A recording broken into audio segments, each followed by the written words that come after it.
Hi everyone, আমি অমৃতা আর আমাদের Svalbard Arctic travel সিরিজের আরও একটা নতুন ব্লগে আপনাদের সকলকে স্বাগত জানাই। উত্তর মেরুর কাছাকাছি অবস্থিত স্ভালবার্ডে পৃথিবীর নর্দার্নমোস্ট টাউন লংইয়ারবিয়েনে 6 দিন পোলার নাইটে কাটিয়ে অবশেষে আজ আমাদের এখান থেকে ফেরার পালা। লাগেজ গুছিয়ে নিয়ে রেডি হয়ে গেছি, এখন শুধু গাড়ির জন্য অপেক্ষা। Hello, good afternoon. আজকে ডিসেম্বরের 27 তারিখ। এখন আমরা স্ভালবার্ডে রয়েছি। আজ আমাদের এখান থেকে ফেরার ফ্লাইট আছে।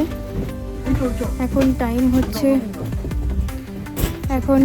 হচ্ছে ওই 4:30 মতো।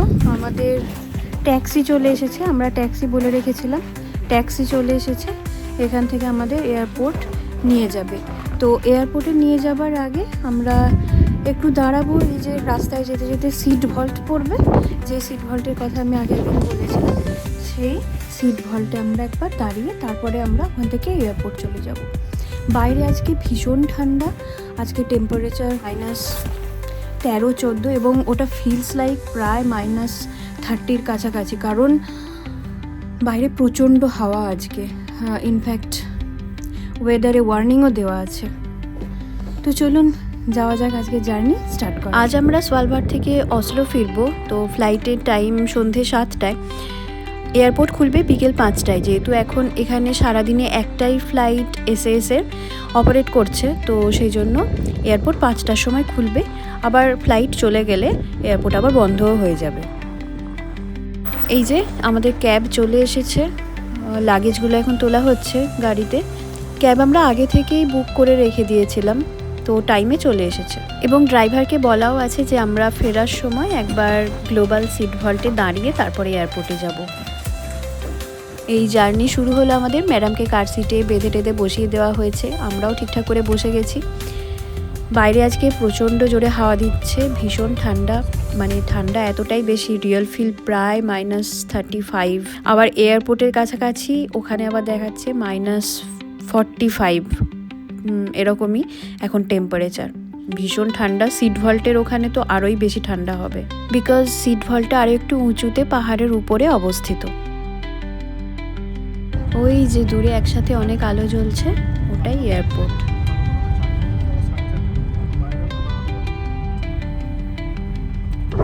এই আমরা এখন চলে এসেছি ডুমসডে সিট ভল্টের ওখানটায়। এটাই হচ্ছে সিট, এই গ্লোবাল সিট ভল্ট, যেটাকে আবার ডুমসডে সিট ভল্টও বলে।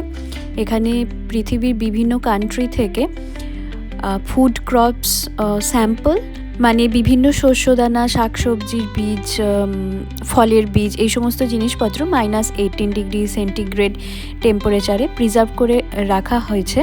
যদি ভবিষ্যতে কখনো কোনো গ্লোবাল ক্যাটাস্ট্রফিক ইভেন্ট হয়, মানে যুদ্ধ হলো বা কোনো ন্যাচারাল ডিজাস্টার হলো, তখন যাতে আবার ফুড সিস্টেম রিবিল্ড করা যায়, তো সেই ফুড সিকিউরিটিটা মেনটেন করার জন্যই এই ব্যবস্থা করা হয়েছে। আমাদের ভারতবর্ষ থেকেও এখানে সিডস প্রিজার্ভ করে রাখা আছে। কি দারুণ ইন্টারেস্টিং ব্যাপার বলুন। এই উঠে পড়লাম আমরা আবার গাড়িতে। এই যে ম্যাডাম বসে আছে, ম্যাডামকে বাইরে বের করা হয়নি এত ঠান্ডায়। আমরা সিট ভল্ট দেখে এবার ফিরে যাচ্ছি। এই যে সিট ভল্ট।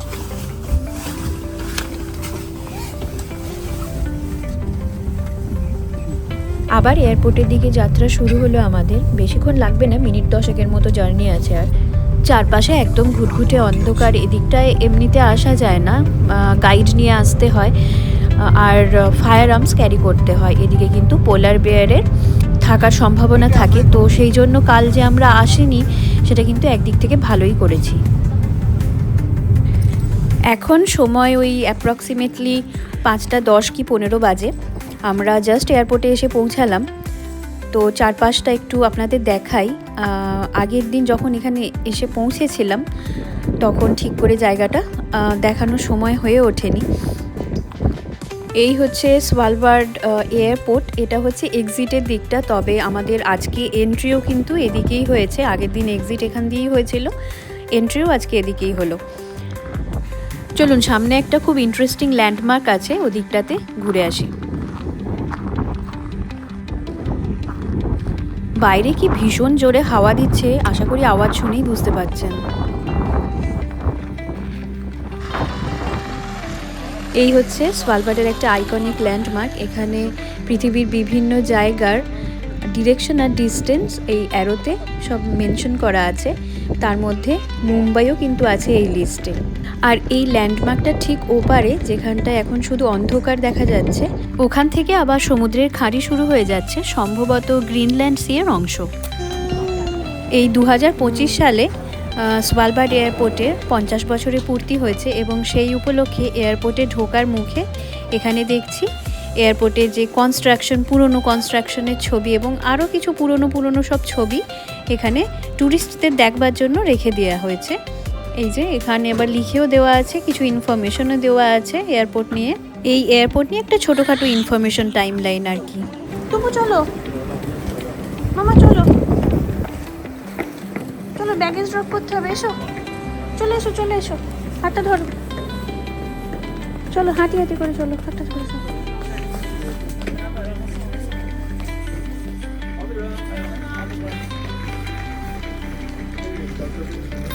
টুপু এদিকে। এখন আমাদের ব্যাগের চেক ইন চলছে, তো তার জন্য আমাদের আই কার্ড, পাসপোর্ট আর টিকিট দেখাতে হচ্ছে। তো সেই কাজটাই দেবরাজ দা সৈকত করছে, আমি আর মেয়ে দাঁড়িয়ে রয়েছি এখানেই। চেক ইন প্রসেস কিন্তু অন্যান্য এয়ারপোর্টের থেকে দেখছি একটু এখানে স্লো বেশি। তো এই এখন ব্যাগেজগুলো সৈকত তুলে দিচ্ছে একটা একটা করে। মোটামুটি চেক ইন হয়ে গেছে, এবার জাস্ট ব্যাগেজগুলো দিয়ে আমরা সিকিউরিটি চেক ইনের জন্য যাব। Four baggages.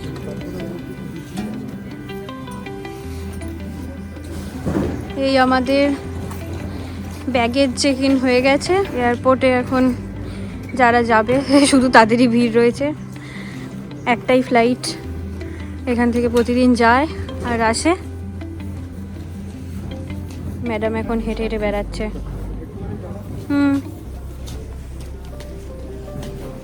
চলো আমরা বেয়ারটা দেখে আসি মাম্মা, চলো। এদিকে একটা পোলার বেয়ার আছে, জানিস তো? এদিকে এখানে একটা পোলার বেয়ার আছে, তোকে বললাম চল দেখাবো। তুই ভুকুটাকে দেখবি না খালি তখন থেকে। এই যে এটা দেখবি না তুই? এই যে দেখবি না পোলার বেয়ারটা? ভুকুটা কি সুন্দর, ভুকু ভালো লাগছে। ভুকু ভুকু ভুকু পোলার বেয়ার এটা। সিকিউরিটি চেক ইন কমপ্লিট করে এখন আমরা আমাদের বোর্ডিং গেটের কাছে এসেছি। এখানে একটা ছোট ক্যাফে মতো রয়েছে, সেখানে কফির সাথে সাথে টুকটাক খাবার দাবারও রয়েছে। তো আমরা এখানে কিছু খাওয়া দাওয়া করে নেব। বোর্ডিং হতে হাতে এখনও বেশ কিছুটা সময় আছে। আর এই ক্যাফেটার সামনে এখানে টুকটাক সোভেনিয়ার্স আর অন্য টুকটাক জিনিসপত্র কিন্তু বিক্রি হচ্ছে। আর ওই দিকের ওয়ালের ফটোগ্রাফিগুলো দেখুন কি সুন্দর। এই স্ভালবার্ডে কিন্তু আর্কটিক ফটোগ্রাফি এক্সপিডিশন হয়। আমি আগের একটা ভিডিওতে একটা শপ দেখিয়েছিলাম যারা এরকম আর্কটিক এক্সপিডিশন মানে ফটোগ্রাফি এক্সপিডিশন করে। এখন সময় সন্ধে 7:05। আমাদের বোর্ডিং এখন চলছে। ফ্লাইটের টাইমই ছিল 7টার সময়, তো বোর্ডিং যেহেতু ডিলে হচ্ছে তো ফ্লাইটও অবভিয়াসলি ডিলে হবে। কতক্ষণ ডিলে হয় দেখা যাক।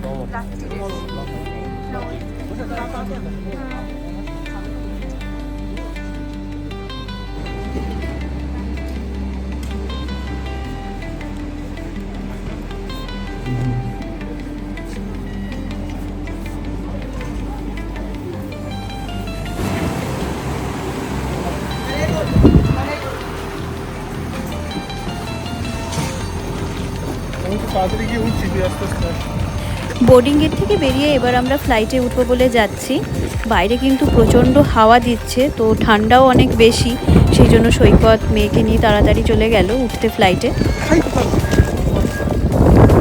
সিট নাম্বার বোর্ডিং পাস তো সৈকতের সাথে চলে গেছে।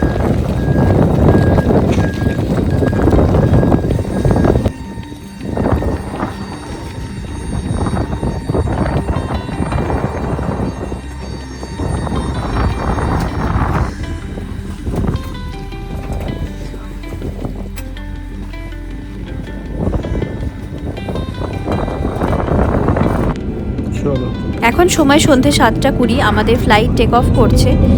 20 মিনিট মতো ডিলে করলো ফ্লাইটটা। আর বাইরেটা একবার দেখুন, কিছুই দেখা যাচ্ছে না, একদমই ঘুটঘুটে অন্ধকার।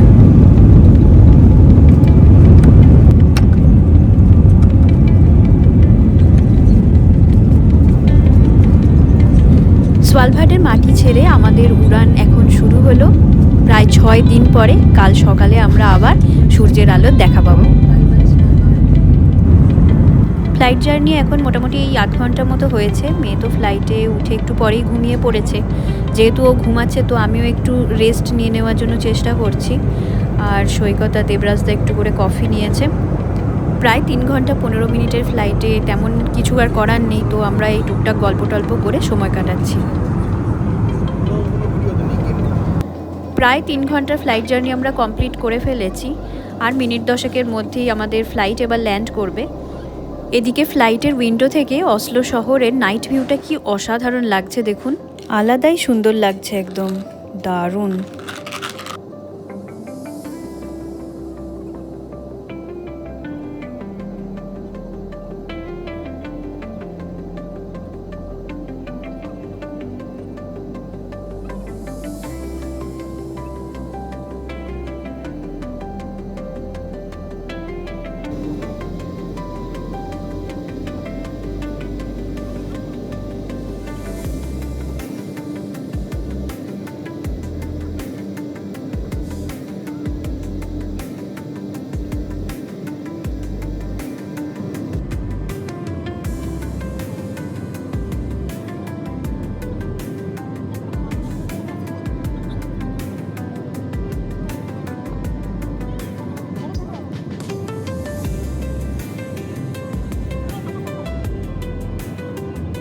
এখন সময় রাত 9:40। আমাদের ফ্লাইট জাস্ট ল্যান্ড করলো এই অসলো এয়ারপোর্টে।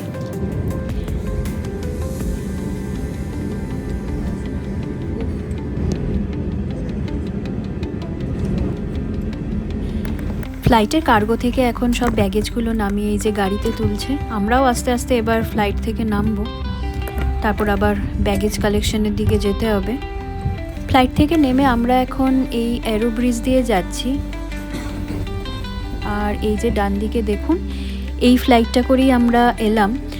যেহেতু সোয়ালবার্ড ভিসা ফ্রি জোন, তো এখন আমাদের আবার ইমিগ্রেশন হবে। তো ইমিগ্রেশন বলতে আমাদের পাসপোর্টে এখন আবার মানে নরওয়েতে যে আমরা এন্ট্রি নিচ্ছি আবার, তো তার একটা স্ট্যাম্প পড়বে।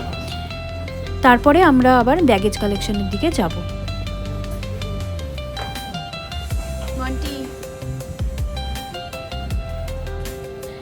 পাসপোর্ট কন্ট্রোলে তো ক্যামেরা অ্যালাউড না, তো ওখানে কাজ মিটিয়ে আমরা এখন আমাদের ব্যাগেজ কালেকশনের দিকে যাচ্ছি।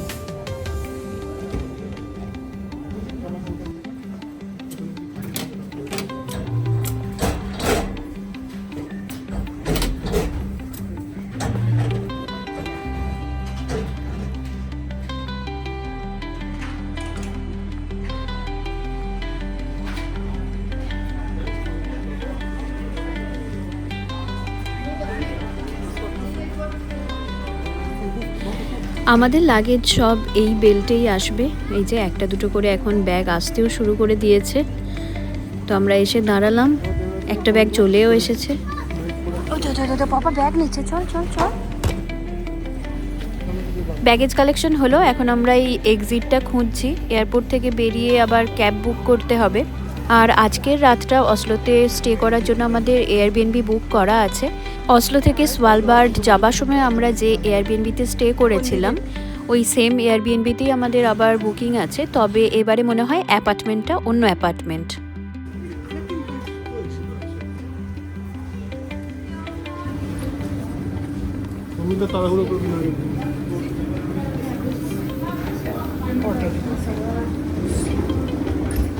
আমি কি আগের দিন তাড়াহুড়ো করেছিলাম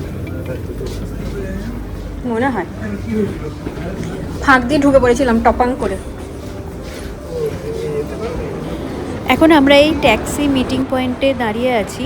ট্যাক্সি বুক করলে এখানেই আসবে। আর এই ট্যাক্সি বুকিং করার সিস্টেমটা কিন্তু এখানে বেশ ইন্টারেস্টিং।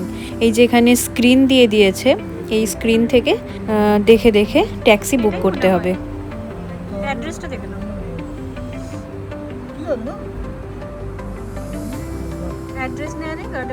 স্ক্রিনে ডেস্টিনেশন অ্যাড্রেসটা টাইপ করার পরে এখানে আরও কিছু ইনফরমেশন দিতে হচ্ছে, মানে আমরা কতজন প্যাসেঞ্জার ট্রাভেল করব, সাথে আমাদের বাচ্চা আছে কিনা, আর বাচ্চা থাকলে এখানে চাইল্ড সিট যেহেতু কম্পালসারি, তো চাইল্ড সিট লাগবে কিনা সেই ইনফরমেশন এখানে দিতে হচ্ছে। তার সাথে সাথে চেকড ইন ব্যাগেজ কতগুলো আছে আর হ্যান্ড লাগেজ কতগুলো আছে সেই ইনফরমেশনটা কিন্তু এখানে দিতে হচ্ছে। লাগেজ তো আছে আমাদের,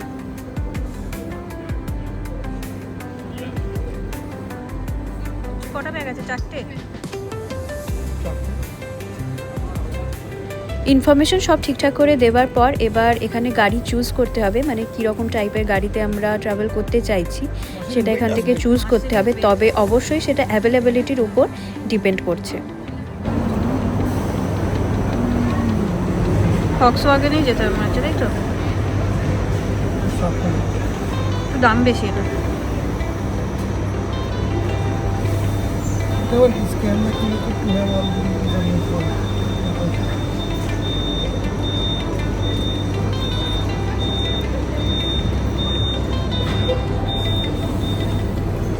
আমার অ্যাপ বুক করতে হবে না না, আসবে দাঁড়া, এটা ডিটেলসটা এখানে দেখাবে।